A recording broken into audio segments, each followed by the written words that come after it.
Olá, meu irmão e minha irmã, eu sou o Padre Calmon Malta, autor do livro Mundanismo Espiritual, a denúncia de Francisco e o caminho de superação, pela editora Ave Maria.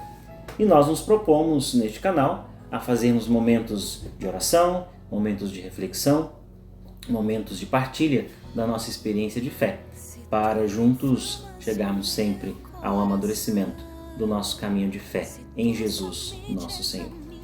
Dando continuidade a essa nossa proposta, nós vamos entrar então no primeiro capítulo deste livro.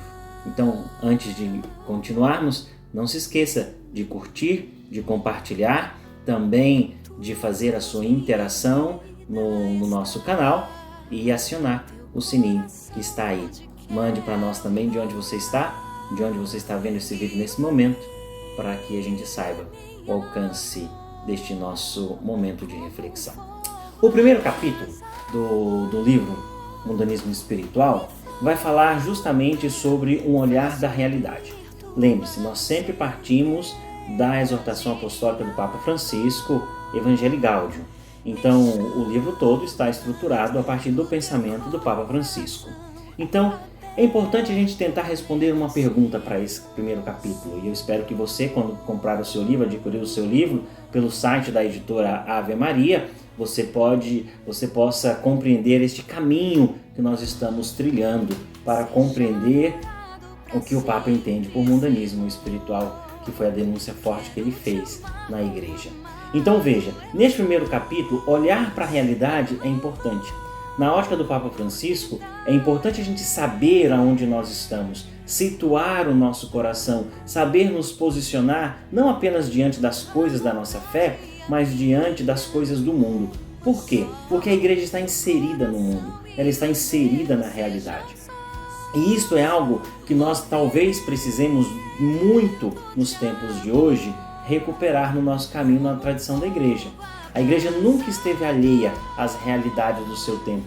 Muito pelo contrário, o Espírito Santo de Deus é aquele que faz com que a igreja fale a realidade do tempo atual, sempre atualizada.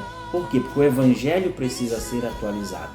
E olhar para essa realidade significa saber discernir à luz do Evangelho, à luz da Palavra de Deus, à luz da doutrina da igreja, à luz do magistério da igreja, aquilo que nós podemos fazer acontecer na nossa vida como testemunho cristão para amadurecermos a cada dia mais e vivermos um caminho de santidade. Então, na perspectiva do Papa Francisco, a realidade do mundo pode ser observada no segundo capítulo da exortação apostólica Evangelii Gaudium. E lá ele traz alguns elementos que nós elencamos importantes para sabermos de fato como o Papa entende esta realidade, o que ele vê nesta realidade que precisa ser tocado pelo Evangelho para que nós nunca saiamos da proposta de Jesus.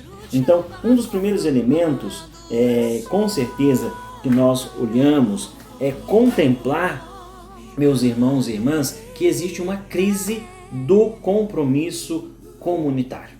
O Papa vai falar isso muito claramente a partir do número 52 da exortação apostólica Evangelii Gaudium. Essa crise do comportamento comunitário, do compromisso comunitário, ele nasce de alguns aspectos da vida da sociedade que são colocados acima de qualquer outra situação, inclusive acima de Deus.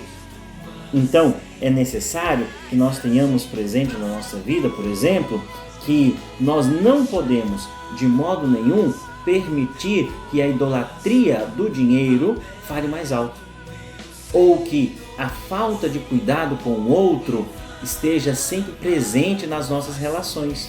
Por quê? Porque Jesus ele nos mostra um outro caminho. O caminho do Evangelho é sempre um caminho que toca as pessoas, que liberta as pessoas, que cura as pessoas. É sempre um caminho de dignidade das pessoas, por um motivo muito simples. Nós somos imagem e semelhança de Deus. Então, se nós somos imagem e semelhança de Deus, a igreja precisa cuidar dos filhos de Deus. E cuidar dos filhos de Deus é levar em consideração tudo aquilo que estes filhos estão inseridos na vida em sociedade.